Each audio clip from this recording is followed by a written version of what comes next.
Here's the bottom line, and I want Tennessee fans to really understand this. You're not a lock to get in. And matter of fact, you're going to have some luck to get in.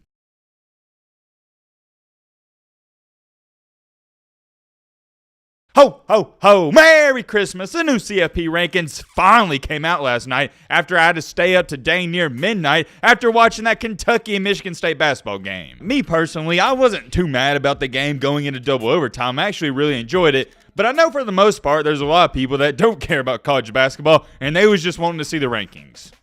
To tell you the truth, I thought that game was never going to end, and I kind of felt like they was doing it on purpose. Regardless of how long it took, and it did take a very long time, they finally came out. I'm sure a lot of you already saw it, and not too much changed. The only thing that really happened was Oregon, they fell out of the top 10, and everybody behind them moved up one spot. Obviously, you got Georgia at number 1. Nobody's going to argue with that. You got the Ohio State at number 2. At 3, you got Michigan, and 4, you got TCU. I think for the most part, everybody's like, okay, I don't really have a problem with the top 4. Me personally, I've already showed you my rankings. I got Tennessee at 2. I'll show you my top 5 list once again. Well, it's actually my top 10. Georgia number 1, and here's the controversial one. I got Tennessee at 2, Ohio State, TCU, and Michigan. I've already explained why I got Tennessee at number 2. Long story short, they got the best resume in the country, and also losing to the number 1 team in the country on the road, it's not a bad loss. I've said it before, I'm going to say it again. If the CFP committee thinks that Georgia is the number 1 team in the country, theoretically, that means they also think that everybody behind them is going to lose to them. So, with that being said, I don't understand why you're going to drop Tennessee out of the top 3 after losing to the number 1 team. You get what I'm saying? We already talked about that in last night's video.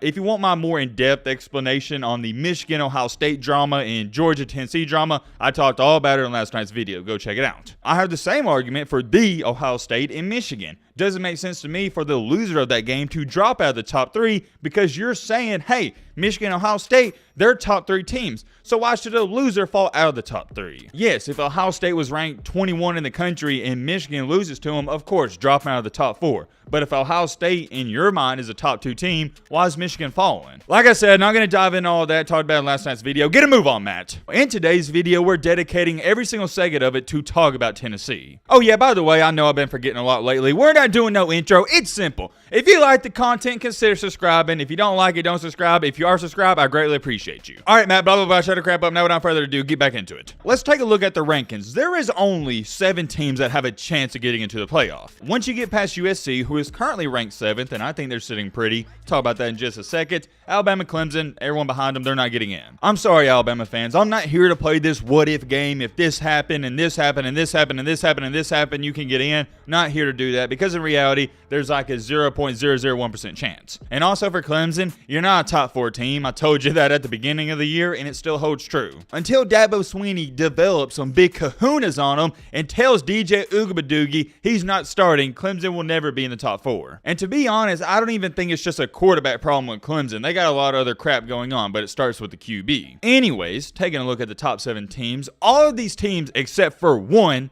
has one thing in common. They all, except for one, control their own destiny. Oh, I think you know where I'm going with this. I don't think you just think it. I know you know where I'm going with this. Tennessee is the one team that doesn't control their destiny. Let's speed run through this real quick. Georgia, winning they're in. Ohio State, winning you're in. Michigan, winning you're in. TCU, winning you're in. LSU, even with 2 losses, win and they're in. And USC, win and they're in. They all control their own destiny. However, Tennessee does not. They only have 2 games left. And in those last 2 games, I believe, if I'm not mistaken, they're playing South Carolina. That's a poverty program. And Vanderbilt. They suck. And oh yeah, by the way, major congratulations to Vanderbilt picking up their first SEC win in like 3 years against Kentucky. That was awesome. And maybe the strangest part about all this to me is I've seen all these Tennessee fans, they think they're sitting pretty. They think if they win out, everything else will take care of itself and they're going to get in. No ifs, ands, or buts. I wouldn't just tell Tennessee fans to pump the brakes on that scenario. I would actually tell them I would be worried. Tennessee is actually going to have to get lucky just to get in the playoff, and I'll explain why. We're going to go over all the scenarios, so lock in, get you some popcorn, get you a snack, because it's about to get interesting. Taking a look at this, Georgia and LSU. The winner of that game is getting in, so that's guaranteed 1 spot. Georgia is by far the best team in the country. I expect them to beat LSU by probably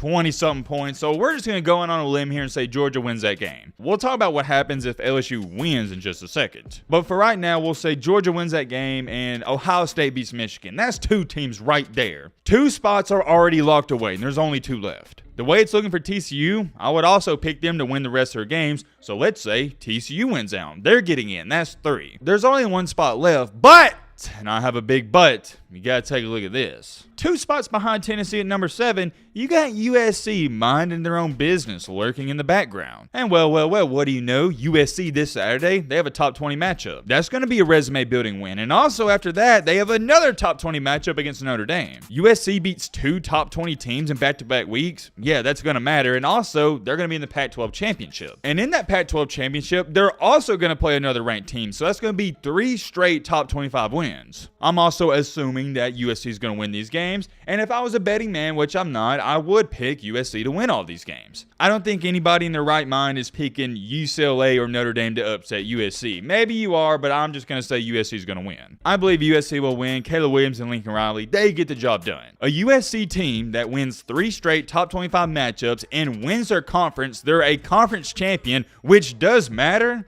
They're getting in. Do I personally believe USC is better than Tennessee? Absolutely not. I showed you my rankings. I got Tennessee at number 2, but my rankings don't matter. This is a CFP committee. The bottom line is it's going to look really bad when it's championship week and Tennessee's sitting on the couch while all these other teams fighting for a spot, they're playing. And as much as we try to not have recency bias and say every game matters from start to finish, it doesn't. It's not that way. It's human instinct to look at what you've done in the later half of the season. I'll give you a great example. Ohio State years ago in 2014 when it first started, they was ranked like 16th when the first rankings came out, but they had an early loss in the beginning of the season and they made it in because they finished strong. Whereas if Ohio State loses that game with about a game or 2 left to go in the season, I can guarantee you they're not getting in. Whether you choose to believe this or not, that's up to you. But losing at the beginning of the year is better than losing at the end. It's the same thing with Michigan and Ohio State. If this game was played in week 2 or 3, I can guarantee you Michigan and Ohio State, if they run the table after week 2 or 3,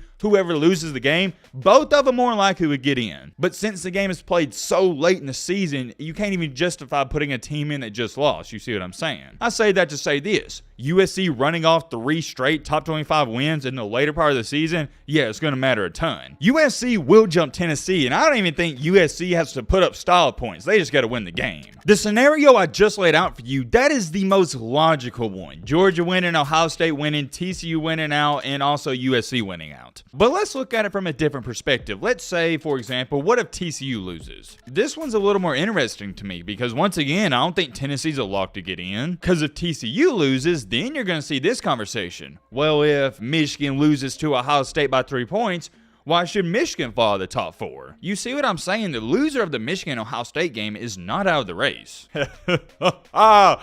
And here's my favorite scenario. Here's where things really, and I mean really, start to get interesting. As we all know, Georgia is playing LSU in the SEC Championship. You all know where I'm about to go with this. What if LSU upsets Georgia? I don't care that LSU has 2 losses. The winner of the SEC is getting in. Number 1, if you beat Georgia, you deserve to get in because Georgia's on a different level. Number 2, the winner of the SEC is always getting in. It's the best conference in the country. And number 3, if you disagree with what I just said, you're a flat-out idiot and you need to quit watching the sport. Well, LSU runs the table, they're getting in, but also if Georgia loses to LSU in the championship game, Georgia's also getting in. Same thing as last year. Not going to discredit Georgia's amazing season just because they slipped up in the SEC championship. Come on, man. So then we have the crazy scenario of Georgia, they're obviously getting in, and LSU's getting in. Do you put LSU at 1, 2, 3, or 4? I don't know, but you got to put them somewhere. That's a good way to look at this. Let's say, okay, LSU upsets Georgia, and Ohio State, they beat Michigan. The top 3 would probably look something like Ohio State 1,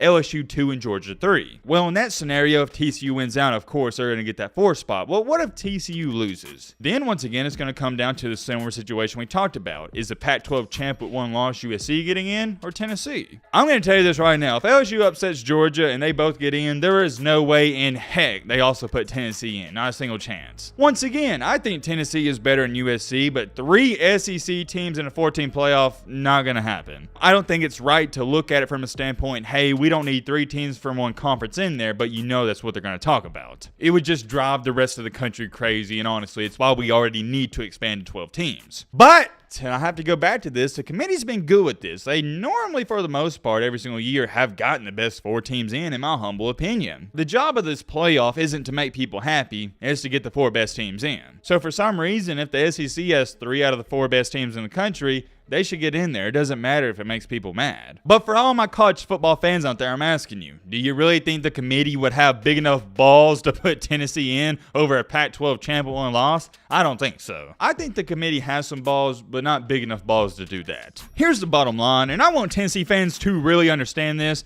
You're not a lock to get in. And matter of fact, you're going to have some luck to get in. You're going to have to see some upsets. If I'm a Tennessee fan, I am rooting against USC in every single game and TCU. USC and TCU, if they both lose, yeah, you're probably locked to get in. But I don't see anybody that's going to beat them right now. Hold on. Let me look at TCU's schedule. I haven't even seen it. Who do they got remaining? Okay, got to pull it up right here. They got Baylor. Yeah, they're probably going to beat the crap out of Baylor. Baylor is like 6-4 this year, and Iowa State. Iowa State sucks. And then, of course, they're going to be in the Big 12 championship, and more than likely, I assume they're going to win that game because the Big 12, it's kind of on a down year. Look, I don't want y'all to get this twisted. I think Tennessee has a decent shot of getting in, but you're in a terrible position because you don't control your own destiny, and that's the worst position to be in. Maybe it works out, and we look back on this in a couple weeks and laugh at it. I'll tell you this much, though. With the committee ranking you at 5, they're telling you right now you're going to have some chaos happen for you to get in. I'm very curious. Let me know your thoughts down below. But